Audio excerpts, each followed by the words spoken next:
Hello, guys. Welcome to the fall series. Just give me a second while I go ahead and check that everything is okay.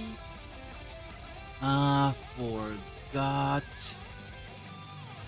Yeah, I want to add the next edition, so give me just a second.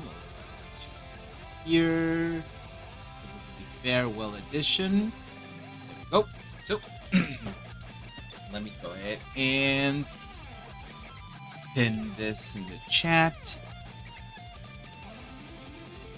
There we go. Okay, so first of all, I want to apologize for not being able to stream in the last few days. It's been a bit of a downer, everything that has been happening. So kind of that's why this edition is called the farewell edition, basically because first of all, now we have a better idea of when Altered is closing down.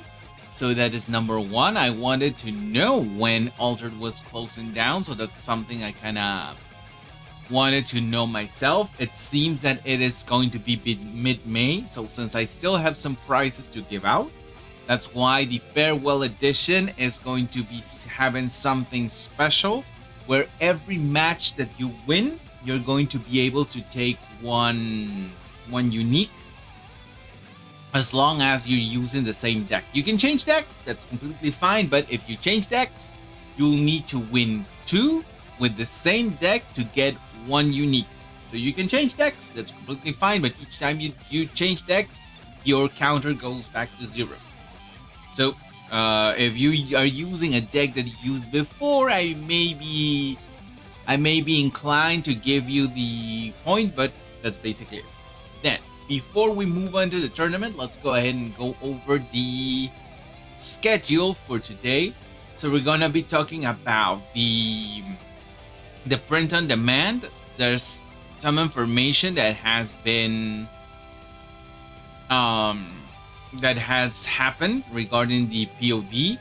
I wanted to talk about something that I am very interested in talking about. That is the Seeds of Unity storyboard. I hope that they release the storyboard for other dates, for other sets. Sorry, this is a 193 page, 193, 102. Sorry, 102 pages. So it's kind of long. I hope actually that they do release it. I'm curious if they also said it in French. How can I change the name, the language to French? There we go. So the French one.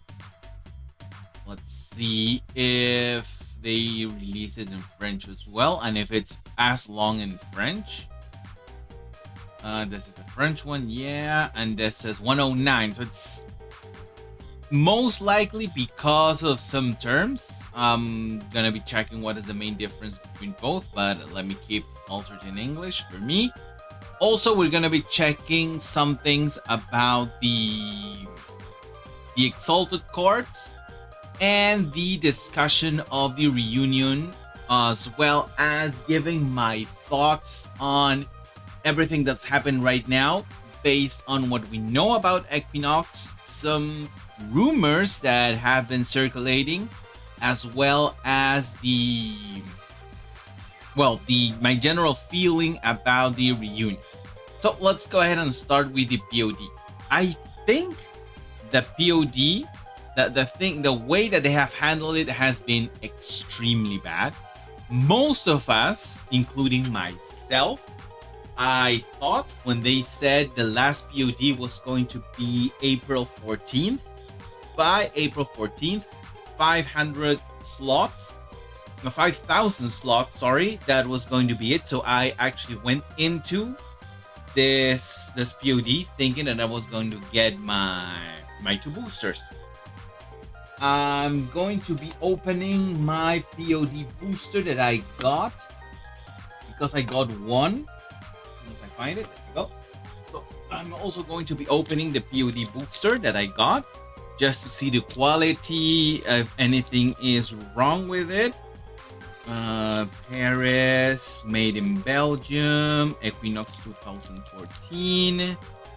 Um, package illustration. So it doesn't say if it was. It says made in Belgium, but I'm not sure if it's the new provider or the previous provider. So the thing about POD is what I think they have always handled incorrectly is always tell us that, first of all, that what they should have done with POD was actually let us know, put, just like they did, put a limit date. If POD is not, as soon as we reach 2,000 slots or set date. So that's something that they corrected in the end. I think that was good. But something that is revealed right here, it's something that's really important. We don't have 2,000 or 5,000 slots. We have pack slot. So rather than saying 2,000 slots, it should have been 2,000 packs, 3,000 packs, 4,000 packs. So handle it in packs, because I always felt it was a bit strange that we're talking about slots, and at least I'm pretty sure everyone understood that it was one slot per person, even if you sent 15 boosters. But as of right now, slots have been closed. There's no more POD. So if you didn't get your POD in, I'm sorry, but that is basically it. So this, what it reveals is that there were amount of packages that were distributed, and something that has affected me greatly is that I was one of the first ones to get into when they said the last lot. I had my package confirmed for the 20th, so about 4 days ago, and then it has been changed, and I am on June 1st. If Equinox is closing operations on May 20th, that means that Wave 1 may go out, but what about Wave 2? Wave 3? I know they have appointed someone that will be answering questions, that is Yoshi. I found it a bit weird that it is the person from Lore, even though Lore is one of the best things that we've had in Altered. But I find it weird that it is the person of Lore that's going to be last chance to place order May 25th, and that this for Wave 3, and this has been greatly underestimated because this didn't happen. Set 7 is not going to be able to be, it seems to me with this announcement that set 7 is not going to happen at all. Because if they're closing operations on May in about a month, less than a month, it's a May 15th, I think. Let's just go ahead and check. May 20th. So it is May 20th, and about a month they could release, just like they did set 6. We would have about a month to see what was coming, but as of right now, it really sounds to me like set 7, that was the set that was going to introduce rotation. That means that some heroes were going to be taken away, is not happening. So kind of that feels bad for me. There is something related to the reunion, and we're going to talk about that when we get there.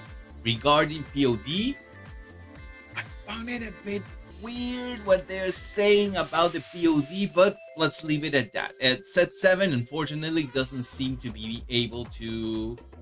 Yeah, and they even say scheduled for the end of May. So kind of, we are going to. Oh no, sorry. We will soon be revealing the cards of Neverending Journey. They will not be able to POD because even if they did today, POD slots have already been closed. So that's going to be absolutely impossible.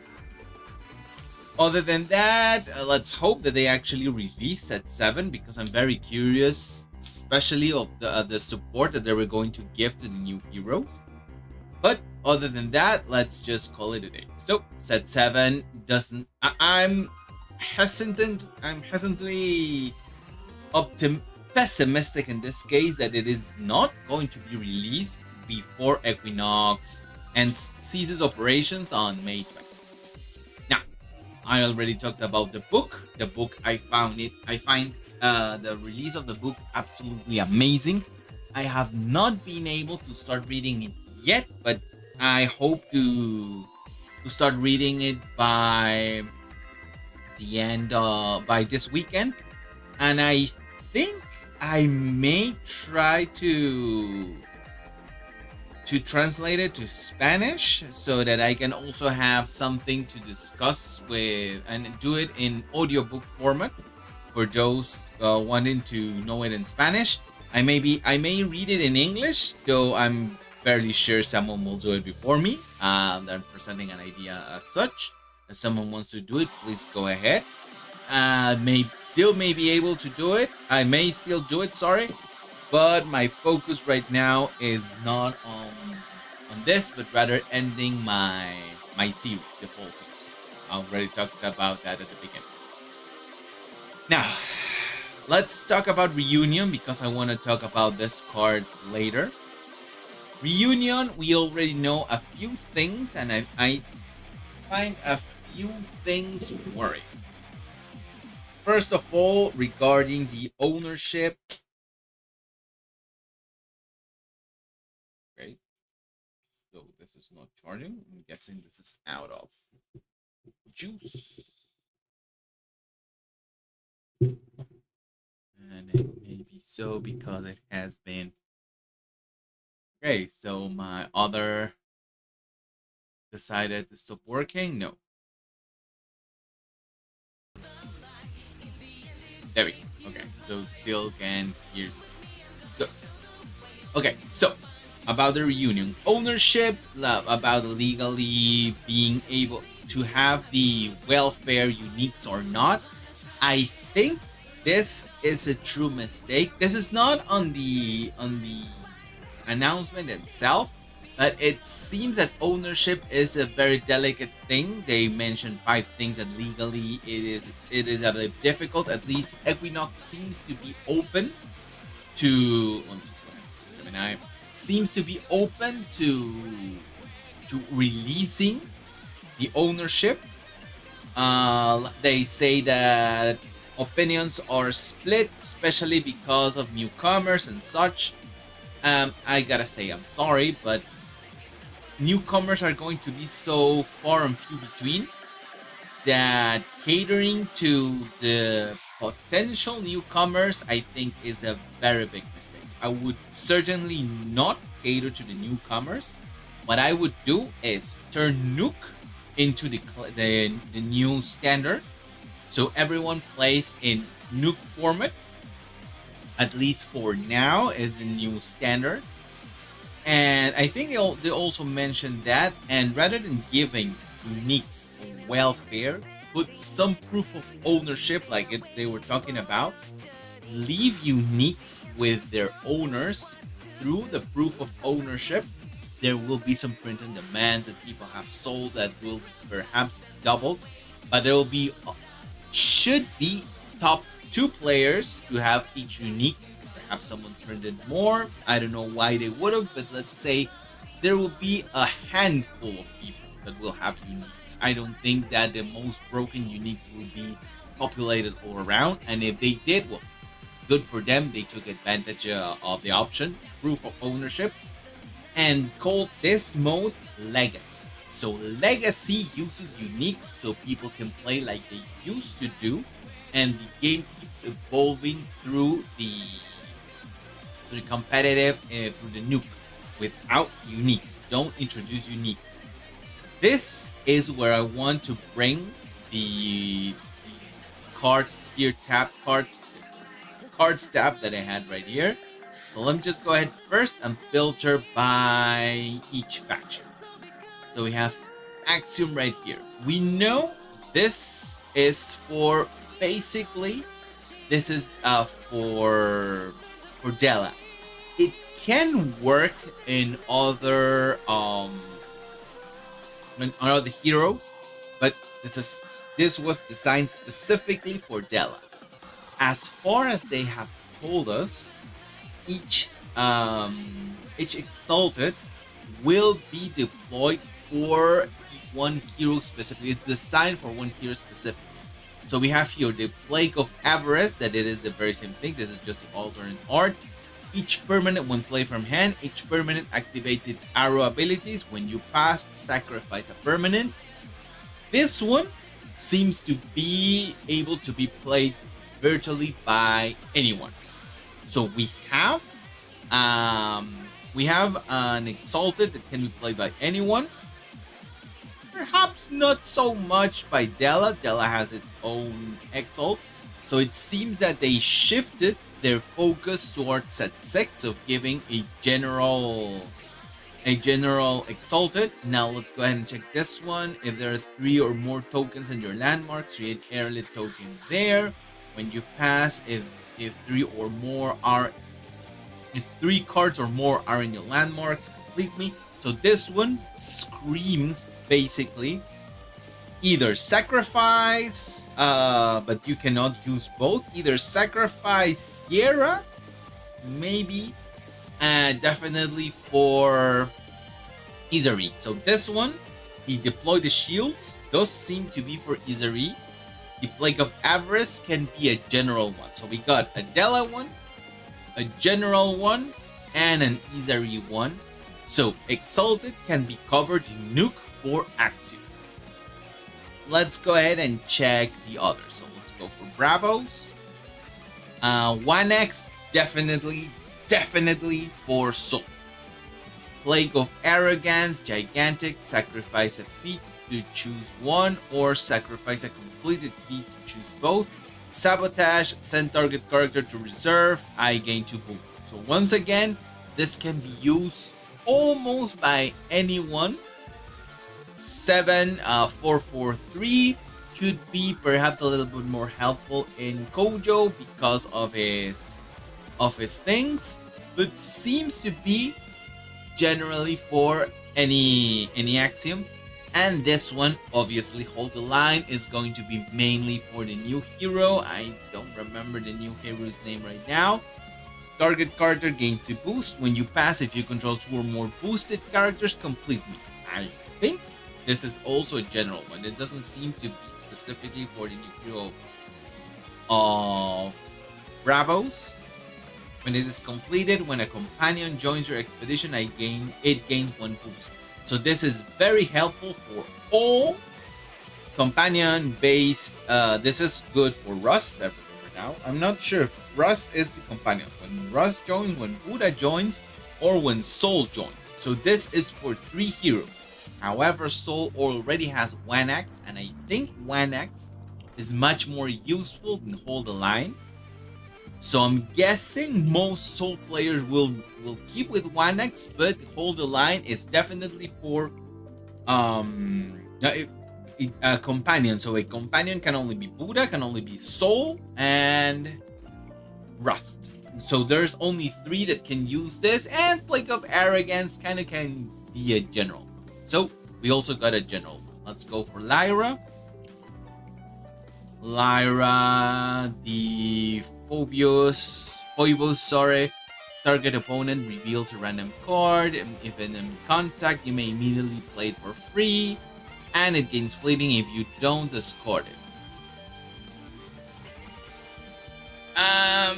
I mean, yeah, this can be a general one if it is in contact, so it's rather more of the set mechanic rather than something specifically that will benefit Nadir. No, it's not Nadir. Yeah, Nadir. Something that will not specifically. So this one doesn't seem to be designed for Nadir. This is really for anyone. This is a general Exalted. Plague of Despair, Gigantic. When you roll 1 or more die, the result is 6+. I gain 1 boost. If the result is 1, send me to reserve. So this one is also a general one. This is a Gigantic that can be a 3/3/3. Sorry, it can be when you roll. Oh, so this seems to be a bit more for Nivenka because you can roll 1 more die and sure to have 1 more die. But we know that Lyra in general rolls lots of die, and this can gain multiple boosts if you get multiple sixes. So this can actually start growing a lot, the Plague of Despair. So this one is very interesting for giving a new something new for the die decks, die focus decks. Then we got Give Fate a Twist, roll a die on a 1, play another turn. Interesting. When you roll 1 or more die, if the result is 6, complete me. And when completed, when you roll a die, you may exhaust me to add 1 to that result. So you can use this so that you never have the 6s here. And give me a second in case something happens in my house. Back.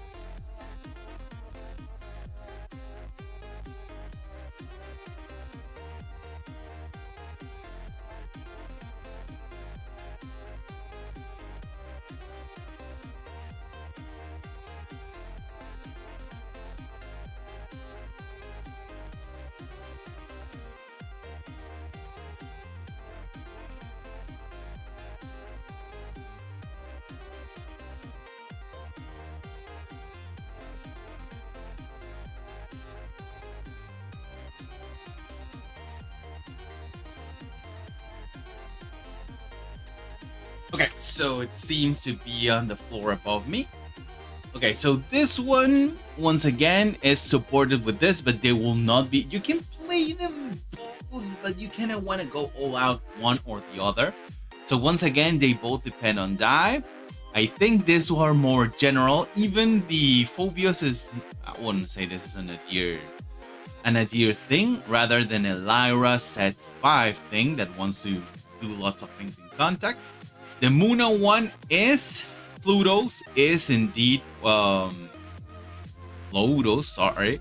Target player exhausted resupplies. When you make a gift, target card gains anchored. So this is could be for anyone. Actually, this is also kind of a general exalted one.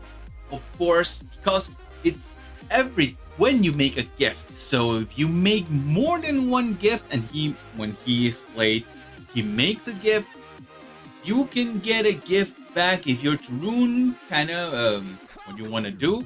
So it is leaning towards Tarun, but I wouldn't say that this is specifically for Tarun.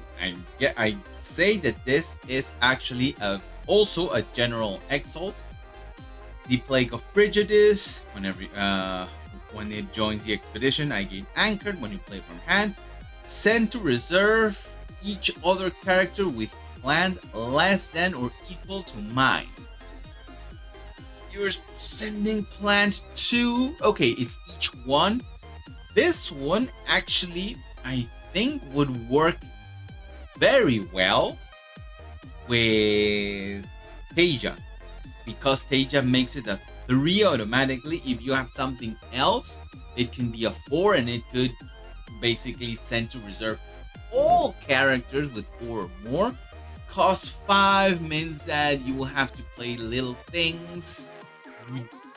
This could be the first character you play, but it is hard. So this is not such a good exalted card. Then let's go ahead and look at the feat. Read a woolly bag. In target expedition, it gains anchored, and it goes for anyone. When you pass, if there are three or more animals in your expedition have different plant stats, complete me. The next animal you play this turn gains 1 boost. This is also a general. So as far as we have seen, Axiom did have specific ones. Bravos could be either way. Let's go for Ordis. I promise there is a point to my madness. I'll explain it in the end. So create 3 mana seeds in your landmarks. Then I gain 1 boost per card in your landmark. So this is kind of a a potential 666. So this one is indeed leaning more toward, especially because of the cost, leaning more towards what's its name? Mats. But it could work anyway towards any character because it's going to be at least a 3/3/3 that will essentially cost 3. So kind of can be played anywhere. The Plague of Intolerance, sacrifice a character, then depending on the number of characters in your expedition, okay, so depending on the number of characters in your expedition, if you have 2 or more, draw a card. If you have 4 or more, so 2 or more, draw a card. If you have 4 or more, on top of drawing a card, you also gain 2 boosts. And if you have 6 or more, that means that 2 or more means 6. Yep. 6 means 4 or more. Yep. 6 or more, each other character in your expedition also gains 1 boost. So this is a general Orders 1, but I am leaning that this is more for a gold rank or a Sigismund deck. Evacuate the city. Could be also for Shen, because Shen also played. No, Shen just ascends an expedition, so no. Shen could be, but doesn't automatically gain draw card. Let's see. Create an order soldier in each of your ascended expeditions. This one is leaning more towards Shen. In each of your ascended expedition, one or more expedition moves forward due to ascension. Complete me at noon. Your companion expedition ascends. Then create an orders recruit on it. So kind of you want to play both of this, but that means that you are sacrificing having 3 of one of each, or you can have 1/1/1. So let's finish off with Ismir, and then I'll explain why I am going over the exalts. For the exalted cards, the Hexarchs or the exalted cards. You may pay 7 for the next spell you play this afternoon. It is almost a general one. I understand it is a bit more focused towards Mojo, because if you play a heavy spell, you'll draw and get mana moth. Then we have the Plague of Ignorance. You may discard a card from your hand, send target character to reserve. Not too bad. Then you have, this is a general one. Anyone would want to do this. So this is again a general exalted. And Close the Breach. Discard target character with base cost 3 or less. When you pass after your opponents. If you're the first player, complete me. Target character you control gains 1 boost, and after you complete me for cost 1. So also a general. What do I wanted to get out of this? So for me, what should happen is taking the exalts away, that we have seen that there are exalts that can work with anyone. Have a rotation system. That'll be my proposal, but let's go for what is starting right now. The nuke. Don't put the nukes in. Unfortunately, we will not be able to get rotation in like the way it was planned, because there's nothing as of right now. There is nothing past set 7. Perhaps the community will get together and will maybe be able to get some sets in due time. But let's just call it what it is right now. It's going to be surviving in BGA with what we have right now. So let's just say we just go ahead and play with what we have. No rotation, no rotation. So let's just keep it, say the first season, let's keep it as is. Nuke with all the heroes, including the one from set 7. I would, if finally they come out, I would include all heroes, including those from set 7. So you can assemble a deck from set 1 to set 7. It is heavy. Yes, that is what I would do. Forget about the welfare uniques. I think that is one of the from a competitive standpoint, from a what Altered was, catering for the new players like that, I don't think it'll be a good idea. So just leave the uniques like they are. Uniques, no one else has. Give me a second because my low battery. Change my headset again. Let me go ahead and see. You may be losing audio right now. No, you didn't. There we go. But since I changed, there we go. Okay. So leave it as is. Don't, please, please, please don't make welfare uniques. Keep the game as it was from the beginning. So like they said, nuke, they're going to get rid of the clutter. I understand. Standard, nuke singleton as these. Nuke the first format. I think this should be no ownership required. All common rare will be available for anyone. Only sets 1 to 5 are allowed, as set 6 is not yet implemented. Let's hope that they do have it, because if set 6 is not implemented by when they are doing things, when will set 6 be implemented? Because Equinox is closing on May. So saying that set 6 is not yet implemented, so we will not do it. When? Equinox is going away. So when are you going to have the cards of set 6 to implement it if Equinox doesn't do it? Set 7 might be a new thing altogether, especially with we don't know the exalted cards. We know there will be no unique, so that's why welfare is not a good idea, because catering to the new ones, but we will still not have new uniques. So I think unique should be taken out of the equation, be put on a legacy format, and just leave it at that. Don't bring don't, please don't make welfare epics, welfare uniques. If you make welfare uniques, I'm afraid I will not be supporting the reunion anymore. I am completely against that idea. I think I will suggest then the legacy format. Legacy format where uniques will not be touched. Ownership will have to pass some kind of ownership, most likely with the, like I mentioned, with showing off the unique. So that's kind of what I think should happen. Should all uniques be available? Please no. How do we handle broken combos? Broken combos now can be handled by the community with a, say, bi-monthly vote. Basically, that's it. The sandbox, a brew of new formats. So formats will be coming in, coming out based on how popular they are.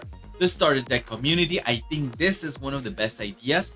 Have a starter deck made by the community for each of the heroes. Once again, they need to put up to set 7.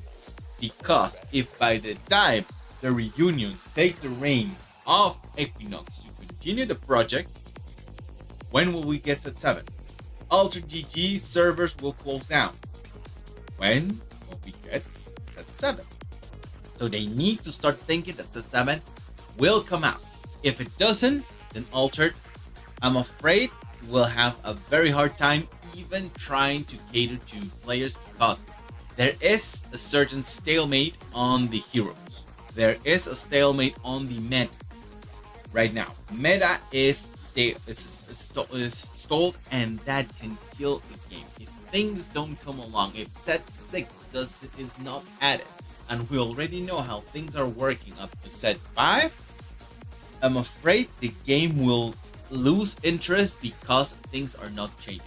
Set 6 needs to be implemented. Otherwise, once again, I will not be supporting Reunion, because a Reunion will not be doing things that I think will be best for the game. There are extremely positive things. We start decks, the sandbox idea, the fact that they realize that, yeah, nuke needs to be first, but please, oh please, that's it. Now, something that I want to talk specifically as a tournament organizer.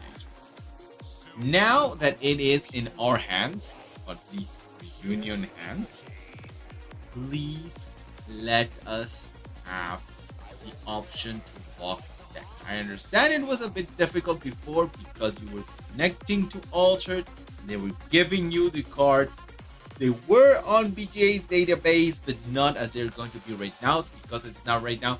We're going to be checking on BGA's database.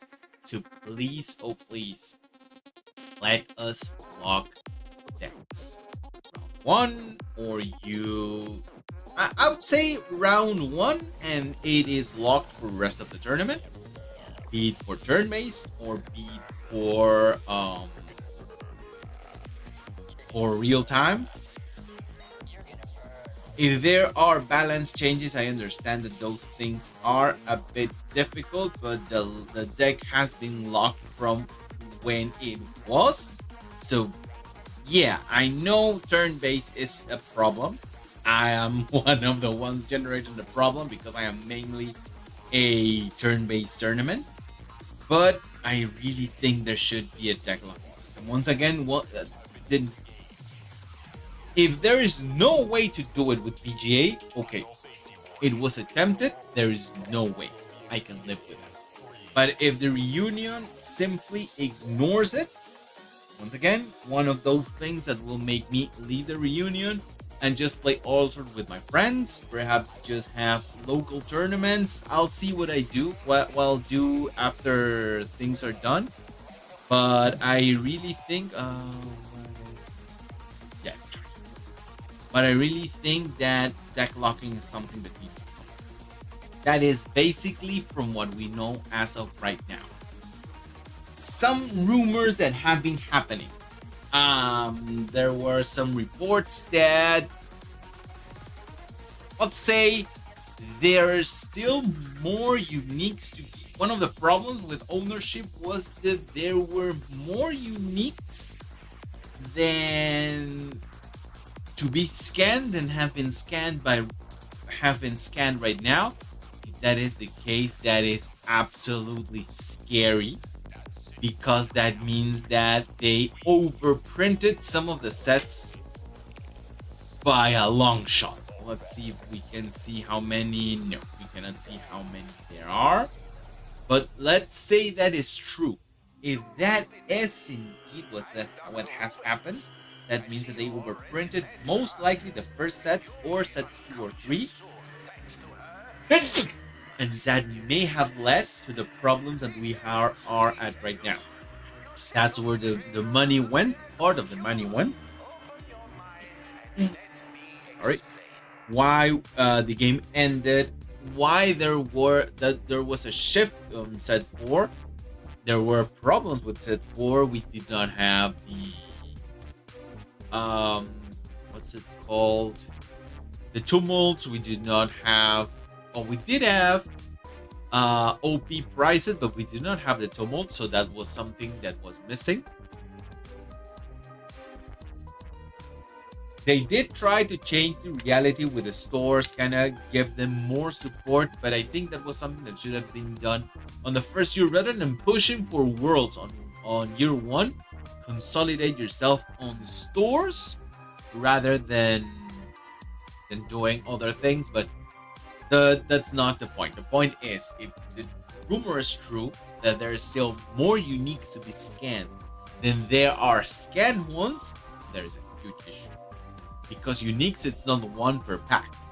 Unless you have a POD that I'm going to be opening in a few seconds. It is 1, about 4, 5, up to 6 if you're extremely lucky per box. So that means that if there's, let's say, 12,000, let's do the math. 12,000, that's what I heard. Times, let's say, an average of 4.5. Oh, sorry, 12,000 divided by 4.5. That means that there was still almost 2,000 boxes lying around from all sets. That is something scary. Extremely scary. If that is the case. The other thing is that the operation cost should, the initial pull should have well took us into set 7.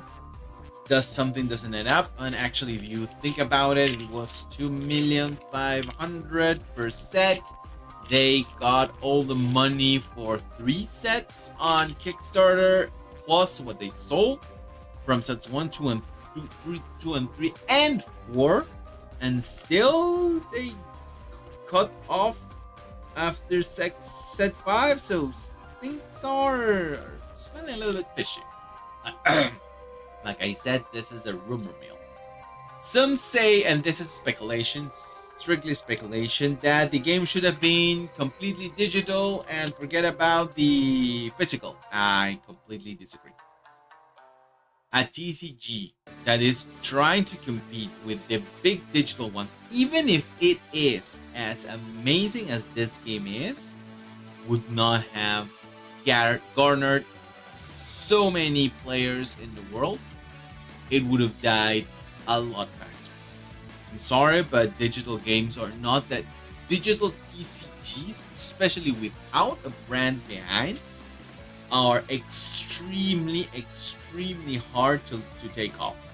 The thing is, this was a physical TCG competing, yes, with several TCGs, but it was there. So I really think that something good that they did was indeed make it physical. So I don't agree with those that say that it should have been digital. No, it would have. I am almost sure the game would have not lasted even after year 1. With that being said, that is basically all I wanted to say regarding everything that has been happening as of right now. I will be doing a stream dedicated to going over the rounds, but I wanted first to get things out of my head. I wanted to first express what I am feeling about the reunion, especially the new initiative to keep Altered alive. There are positive things happening, yes, but there are things that will make me leave the reunion and just maybe forget about this game. Now, I want to open, like I said, the POD with you. So let me go ahead and just for good measure, I'm going to be covering up. Oh, I thought so it's funny that this seems like a card, but it is not. So since these are the uniques I bought, I'm gonna be doing it in stream with you. So this is number 1. This is my airlift from the World Champion community. So this one is stamped. You can see it right there. So this one is my stamped airlift. Then we got Technological Encounter. This is all going to be in Spanish because I'm a Spanish speaker. So these ones are foiled. I got them specially, so I got 2 of these. Lucan Leviathan, I kind of regret sending it to print because I'm not using it anymore. Then I got 1 restocking station. Another unique that I bought. This one is a 22011. I can target a character, it gains fleeting. When it leaves expedition zone, I can activate the arrow abilities of a permanent I control. And of course the support ability, the next permanent you play costs 1 less. Then we got the Stinkerbell. It's a 33024. When played from anywhere, I may place a card from my hand in reserve. If it's a permanent, I sabotage. So no losing card right there, because since it's a permanent, it will still go to the permanent and I get a sabotage. If there are 2, and whenever I play it, when it joins the expeditions, if there are 2 or more cards in my landmarks, a target character gains 1 boost. Then I tried this combo with this Ogun. This is a unique Ogun, a 21020. If there are 2 or more, actually, let me see if I can pull the cards so you can actually look at them. Give me a second because I don't want to reveal my address. So that's the main issue why I'm not doing it. But I may be able to do it with my cards. Okay, so my collection. Let's see. So let's go to my collection, uniques, and axiom. So the first one I printed, the one I mentioned, is this one right here.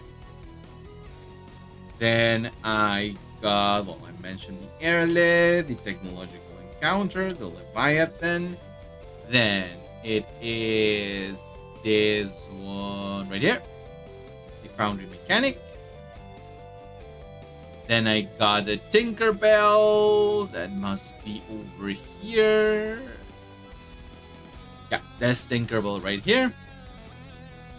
Then I got my Ogun. This is not here, so let's go back. Let's go to Ogun.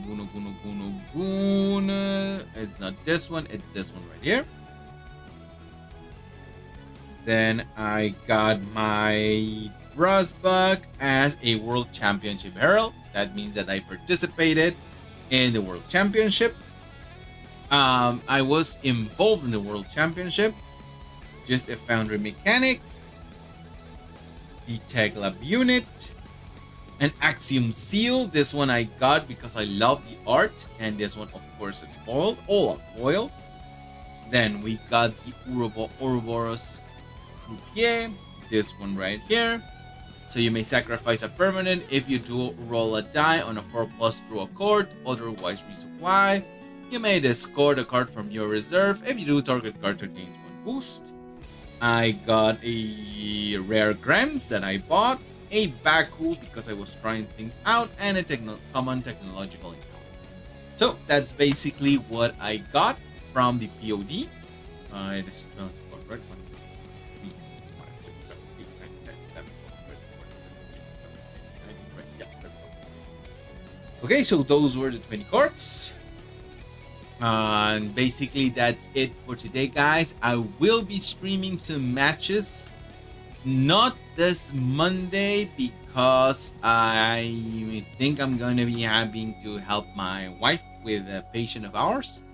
So I may be moving the matches for Tuesday, where they should be already over. So we'll go over the route of the champion, the route of the second player, and the route of the third player. That will be what I am aiming for next stream. At least maybe go for first player and see his route. If I have time, go for the second player, but just kind of go over the winning decks. So I may be doing that throughout the weeks. But I wanted to put things out right here, but just because I want actually to show you some matches, let me go ahead and go. The third player right now is Sora. So Sora ALR Zoa. He won. Let's go with his first winning streak. So he has a absolute winning streak, and yeah, matches are almost over. So let's go ahead and leave you with that to finish off the game. This one right here. No, still not. Still looking at it. There you go. So we're gonna have this Soa. That brings us here. This is a French player against Lichtenborn. That is a German player. I'm sorry if I'm butchering your name. And let's go to end of game. Block it right here, and there we go. So I'm going to be talking about this match. So he is using a Linway. There we go. So 3 go away. It's going to be a after and after you. So maybe sacrifice. Yeah, I thought so. Maybe sacrifice right now in order to draw 2 cards and you don't lose it. So very good, and he even gets another one. So the deceased brother, yeah, okay, this is in Spanish. The deceased brother, forgot to change it to English. So kind of a 1-for-1. Let's go ahead and look at the next cards. He has a very good option to discard right now. He has lots of sacrifice, so that means Soa is going to be doing lots of damage this turn. Deceased brother, he can filter through that water right there. Yeah, after you passes, Lincolnborn passes. It's going to be sacrifice. Okay, he's going all out on one side. He could have gone on the other side. No, he would not have been able to. Okay, so at least he's able to cover one side. So once again, the 1-for-1. Does the sacrifice arrow or from an arrow? Okay, so it can do it multiple times. The ladders, I'm guessing, is going away. Go. We have a Madame Curie, so this is going to be another good day for sacrifices. There we go with the Moonlight Jellyfish. Drawing a card right now. Gets the... Yeah, so he's going to win 2 boosts and still have a chance on the other side. There we go. Plays a Medusa from hand. Madame Curie to sacrifice the... No, gains fleeting. Rather than sacrifices, gains fleeting in order to have the double advance right now. So Lingwei pushing very hard and it's starting to accumulate the discard. Oh, I would not have thought of the Chrysalis to be taken away. There we go, a sabotage. He doesn't want to be dealing with that anymore. Just a 1. Goes all out on one side. This one goes up to 2. Can be sacrificed.